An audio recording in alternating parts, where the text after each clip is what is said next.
Mr. Blue Sky, please tell us why you had to hide away for so long. Hi everybody, welcome back to Cooking in Coto. Today I am going to make magical meatloaf. This is meatloaf night like you have never had before.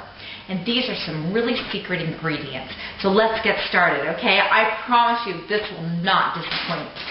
These are all of my ingredients that we're using. Some spices, you know, your typical salt, onion powder, a little Leon's with Worcestershire sauce, a little soy sauce, breadcrumbs, and some onion soup mix, okay? So these are some of our special ingredients. Now, if you have a gluten issue, you don't have to use breadcrumbs. You can actually use crunched up Rice Krispies as an option. So I do have family members that have wheat gluten problems, so we use Rice Krispies sometimes as an alternate. So that's just a little trick, and it will not change the flavor. So the first thing that we want to do with these ingredients is we want to get about a pound of ground beef and a pound of ground pork. Adds a little bit more flavor and it gives a lot more texture. So we're going to add this ground beef, fresh ground beef. Like a little fat in there, about 85% fat. So we're going to add that ground beef. And here's some Farmer John's ground pork, but you can get all kinds from your deli section. We're going to stick that in there like that. It's a little more than a pound, so we're going to get that in there. So you've got these lovely ingredients, just your two meats that we're going to push together, just like this. Now, I actually add a little bit of soy sauce. It gives you some yummy flavor. A little soy sauce. We're going to squish that in. Typical, you know, right now it's kind of a typical little yummy meatloaf. And I'm just going to add maybe a half of a cup of breadcrumbs. But like I said, maybe a little more, just like that. Now for every pound of meat, you would add 1 egg. So this is about 2 pounds of meat, so I'm going to add 2 eggs to it to keep it bound together. And we are going to just pop that in right here, right on. Yeah, that's what I'm talking. I like to use my hands. Nice and gushy. Now, my kids are not into all that vegetables that go inside your meatloaf and all the chunky peppers and stuff. Yes, that can be delicious, but that's not what this is. This is more about the meat, and it's all about flavor. So, one of the tricks I use is 1 package of onion soup. This is going to give it so much flavor. Now, if you only have 1 pound of ground beef or 1 pound of meat, I would only use about a half of the soup mix because it can get a little salty. So we want to make sure. But since this is 2 pounds, we're going to go ahead and add that right in there. Okay? Leave that over here. And continue to crunch everything in there. Then just for a little kick, this little Lea & Perrins Worcestershire sauce, it's hard to say, is a good little added. So just a few, maybe 2 tablespoons of that, right like that. Okay, we're going to mix this all in together. Now I am going to add a secret ingredient. So just my final wonderful ingredients I add to add that extra little zing and flavor is actually a couple tablespoons of brown gravy mix. I get this stuff at Costco.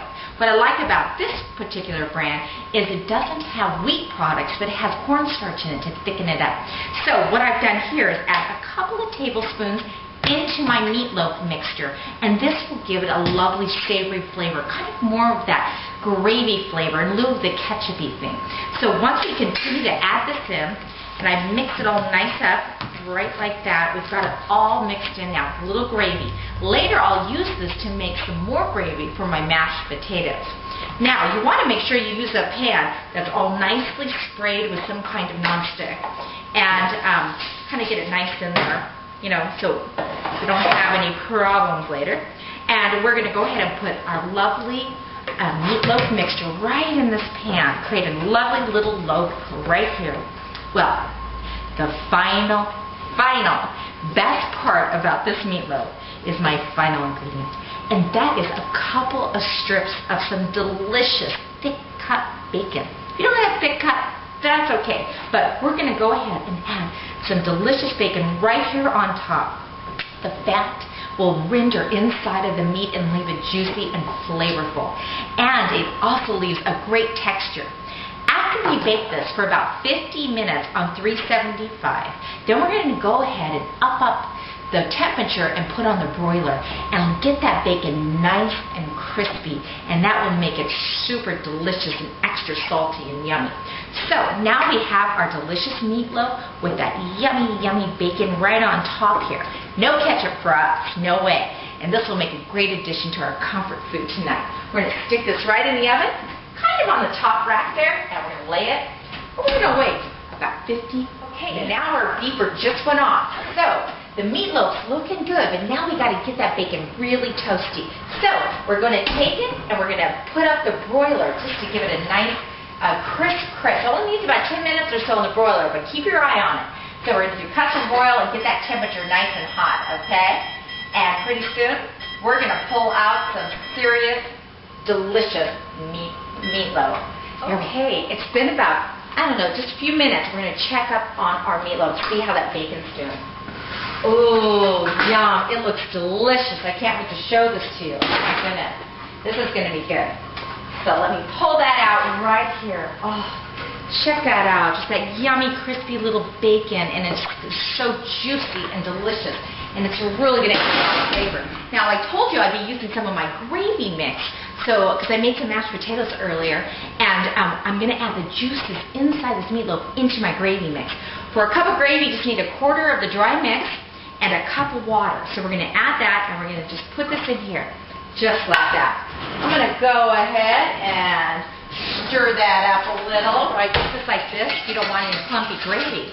But meanwhile, as this thickens, I'm going to take the juices in my meatloaf and pour it in my gravy, just to give it that added yummy home comfort feel. So all those delicious juices from the bacon and the yummy pork and the beef are going to go right in there, and it is going to make this typical gravy extraordinary. There we go. So we'll go ahead and just thicken this up, put it on a medium speed, and in no time I'm going to have homemade delicious. Okay, now our gravy's just about done. We've heated the mashed potatoes up, and now I'm just making some little baby cubes. These are delicious. Only takes about 3 minutes in boiling hot water, and you've got crisp, delicious, perfect sizes for our comfort foods. Meanwhile, this is another trick I like to use. I take an actual coffee craft and I put my gravy inside. This is great, especially for Thanksgiving and big family dinners, and that way your gravy stays hot for hours. You don't have to worry about it getting that gross layer on top. And let me tell you, this gravy has some serious delicious flavor. So we are going to pour this gravy right in here. That way we can put it onto the table and not worry about it getting cold at all. So I designate this coffee craft just for gravy only. I don't ever put coffee in it. Now you can wash that and get a heads up on just keeping your place nice and neat. Go ahead and put that on there, and now this will stay hot for hours. Peas almost done. We're almost ready to eat. We're ready to plate our meal. This is good for Sunday or anytime you want that yummy comfort food. We're going to get a nice, healthy, delicious portion of mashed potatoes. And if you don't want to make them homemade, there's plenty of brands. Costco does a great mashed potato, $5 or I think 4 pounds. We've got little peas, mashed potatoes right here, and look at this. Check out that meatloaf. It's so delicious. It's so juicy. We just cut a nice, lovely piece there with that bacon. Oh, look at that. Isn't that fantastic? And we're going to take our delicious hot gravy, pour it right over those mashed potatoes, and I like to add a little on that meatloaf. Look at that. Tell me that just is not fantastic. Let's go ahead and just try our lovely, juicy creation. I like to get a little potato and pea. I don't know about you, but oh, it's amazing. Moist, flavorful, delicious. I promise you, this is a massive masterpiece right here. Easy, easy, easy. So go ahead and enjoy your lovely comfort food meatloaf. I know I'm going to enjoy mine. Bye-bye till next time. And don't forget, we do cook in Coto. Take care. Taste every moment and live it out loud. I know this is the time. This is the time to be more than a name or a face in the crowd. I know this is the time. Hey, Noah, what do you think about the meatloaf? I'm too busy eating this delicious food, so leave me alone. Oh, okay.